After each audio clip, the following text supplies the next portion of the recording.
Pluto in Aquarius, I don't know if it's part 4 or 5 at this point. I'll have to go back and look at the videos. Anyhow, I'll have it in the description box correctly. So we've been talking a lot about China and paper, and that talk still continues. So Pluto moves into Aquarius during the timeline of 1041 to 1063 AD. So again, paper is now becoming more understood, easier to produce, and now during this timeline we have paper mills, large production of paper making factories begin to spring up. The first paper mill starts in Spain in 1056 AD. So while the paper mill is starting in Spain, paper is now going to start to become, and this time period starts, the factory making large volumes is going to be shipped all over the world. So Spain's going to put these paper production on ships, and everyone's going to have access to what is in that timeline the highest form of technology, because the only way that you can spread knowledge and wisdom through many different languages that exist on Earth is through papers, is through people coming together. I mean, even the first coffee houses that were invented was for this purpose. Women weren't allowed in, but men could come in who were educated, because women weren't educated in that day, were educated in many different languages and sciences and so forth. And that's how coffee houses sprang up, was along this timeline of paper and the exchange of knowledge and wisdom. So it's really interesting. So, and again, you have to understand that China is emerging as well. So in this timeline, so Spain starts the first paper mill, but later Italy will get on board and everybody else. So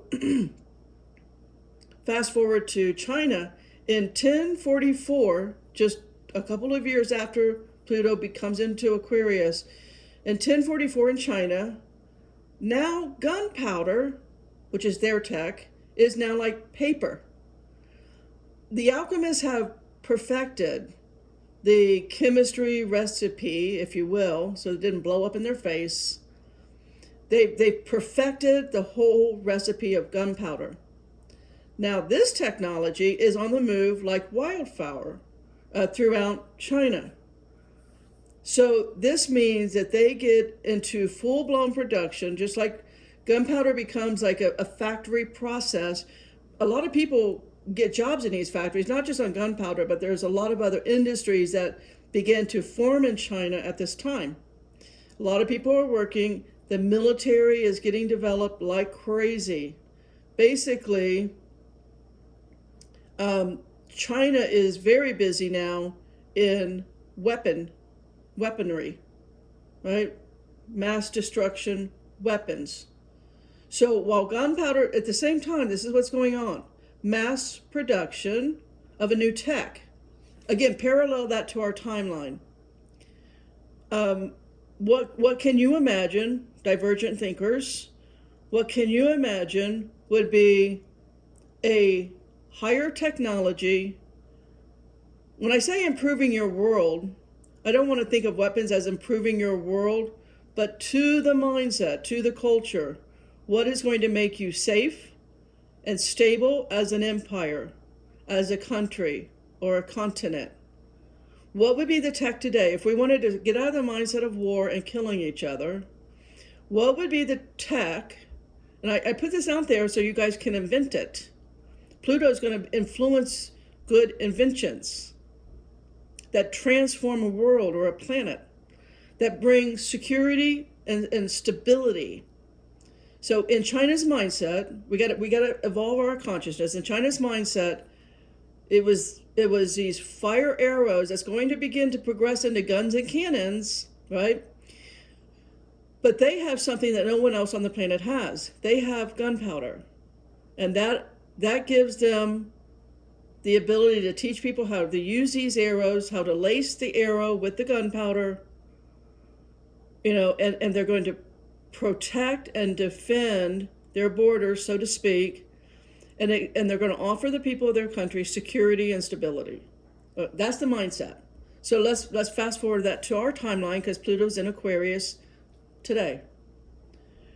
So, and then the knowledge, like I've already talked about, a holographic thing in the sky. Because quite literally, we're running out of ammo and paper. Look that up. I already did. But what's happening is China is emerging secretly as a dominant military and manpower. They're hiring a ton of people. Their military is growing like wildfire, and the military advancement is going to continue to grow. So again, China is emerging here as a superpower unknown to the West at the time. So Pluto next, well, it'll do its long, you should look at the elliptical. You can go on to what did I look at? Astroseek.com, I think it is, Astroseek. I looked at the orbit of Pluto. It's inclined. It's an inclined orbit, unlike any other planetary body. It's inclined, and it's this really long elliptical. Like when you look at the orbit of other planets, it's not that elliptical compared to how elliptical Pluto is. It's an interesting thing if you're interested in astrotheology, God's creation. Pluto will next come into Aquarius in 1286 to 1308 AD. Again, paper is the theme here because that is the tech. But now it's in every household across the planet. Everybody's got paper. And certainly all of Europe. Factory paper mills are now everywhere. Again, it first starts in Spain, then it goes to Italy. And it just, no one is without paper. So everyone has access to this tech. Like everyone, for the most part, has access to a phone, whether it's a smartphone or not. Pretty much Wi-Fi. You've got some tech wherever you live that can most likely access Wi-Fi, which is worldwide information, right? You can go find this history. You can find information. There's all kinds of apps that do all kinds of unbelievable things. So where we are today with tech is now where these people are. They are not without household technology. That's what paper meant to them. And China has now advanced, right? Now, China has taken gunpowder arrows and they've made guns. So in 1288, 2 years after Pluto goes into Aquarius, in 1288, the most used gun throughout all of China is called the Xanadu gun. And in 1287 AD, Chinese troops attack a village with hand cannons. So they've got handguns and hand cannons. So they become a very destructive power, and they are now, it's a common daily part of life, right? They've upped their strategy, they've upped their game of war, they've upped their armies. Now what's also going to happen? Marco Polo, he starts his journey on the Silk Road. So Marco Polo in 1271 all the way through to 1295, he is now going to travel to the furthest east corners of the Silk Road. And Marco Polo is recording everything. So he's got now papers, a composition of papers, because the printing press isn't out yet, so I can't say a book, but he's recording something that the West doesn't have. Nobody in the West, the Western world being Rome, nobody in the West had ever gone into China, other than the spies going and stealing silkworms just across the border. No one has gone in and documented really life in China. What is the life? What is the culture? What is the society? What's going on in this part of the world? To the furthest east. So Marco Polo spent a considerable amount of time documenting all of this. So he's going to go to the furthest eastern provinces of China.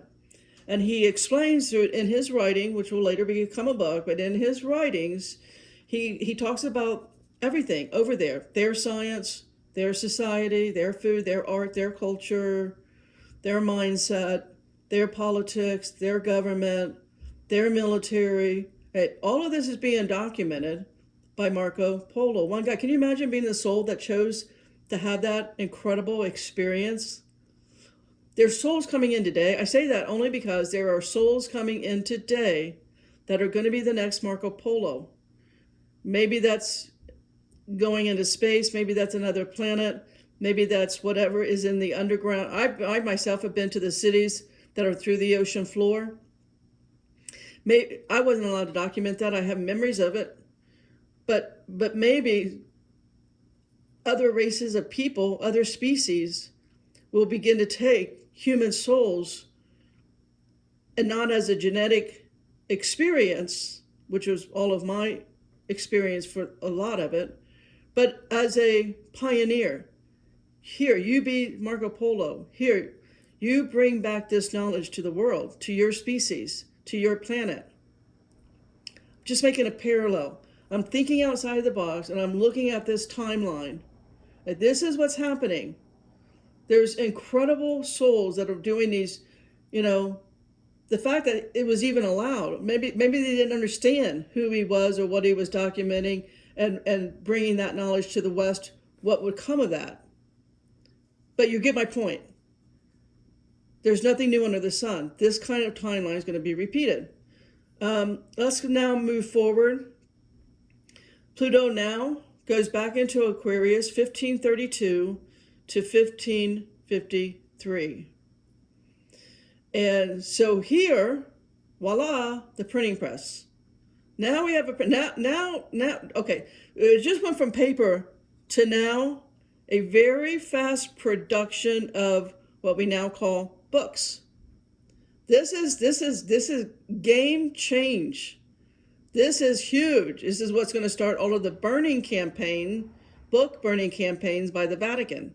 See, people are going to be armed, and they could overthrow the Vatican. And of course, the Vatican is going to step in and burn everything that's ever written.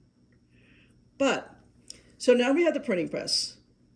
And before this period, the printing press is invented in 1440, but it became into commercial use, right? 1454. Now, in the year 1500, Europe had in circulation roughly what was called at that time books.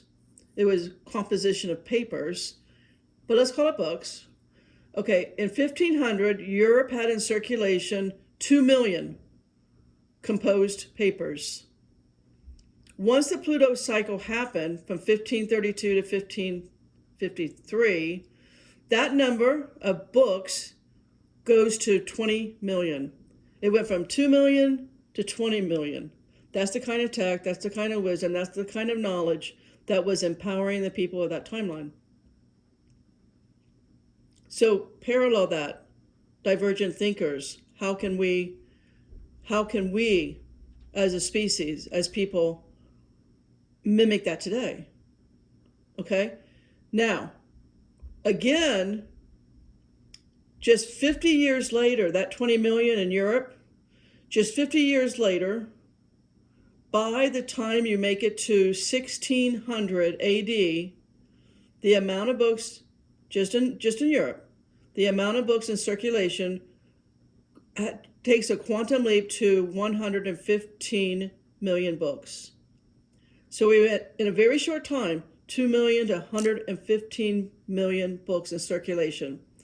That is a massive leap in knowledge, which is, again, that is technology in their day. People now have personal libraries. Somebody's library was your entertainment. That is what you did. You went to visit people who had the money, the resources, the wherewithal to build a personal library, of which the Vatican, you'll find soon enough, the Vatican are going to send troops to break down your front door and burn your personal library. That's going to happen. That's going to happen. I've already done a video on the book burning campaign that the Vatican had over and over and over and over, and which each emperor and all that. But what's important to know about this timeline? What's important to know is Copernicus. Copernicus is going to publish what of course, the Vatican is going to burn and get rid of. But Copernicus is going to change our knowledge of the universe. In 1543, Copernicus is going to publish that the revolutions of the heavenly spheres, that the sun is the center of the solar system and not the earth. Now that's going to start a revolution. It starts a revolution in astronomy known as the Copernicus Revolution. But astronomy is science, so it starts a revolution in science. So in that day, in that timeline, the only science we know is astronomy, really. A little alchemy, a little even the Vatican made sure that, texts on the anatomy were burned, texts on biology, any text that gave a human being personal knowledge and wisdom on how to help other human beings. Those books you got to understand their book burning campaign. It was really hard to get your hands on any books about anatomy, biology, and especially that Earth is not the center of the world, that the universe doesn't rotate around the Earth, that all of the earthly or heavenly bodies rotate around the sun. That went against the, I guess you would say, narrative of the day, and all of that stuff gets burned. This is going to come back around. You got to think about how it's going to affect your life.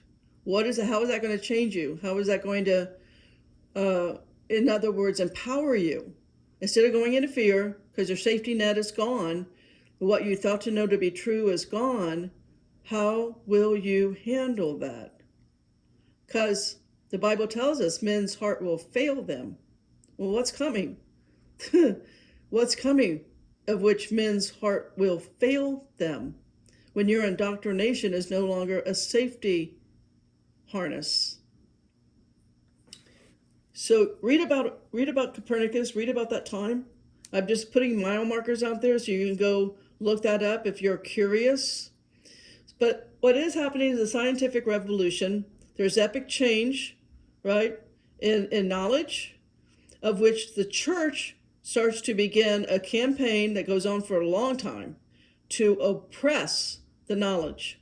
So the Vatican steps in, and again, another Senate, or goes to the Senate of Milan, and declares no books can be printed. Again, Copernicus, anatomy, biology.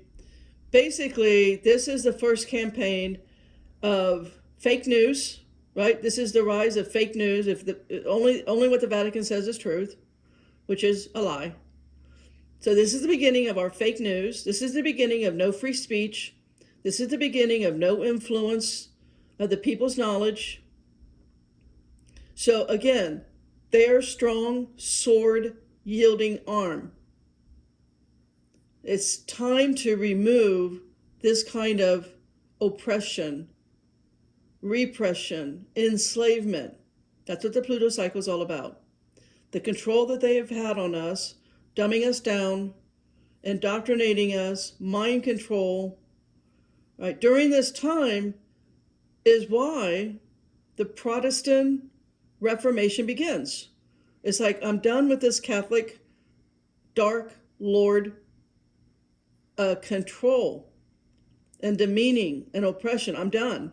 And so the Protestant Reformation begins, as well as the big push down on the book burning campaigns. And basically, if you're found with a book that the Vatican doesn't approve, if you're found reading that, if it's found in your library, off with your head. We burn down your house. Read the history.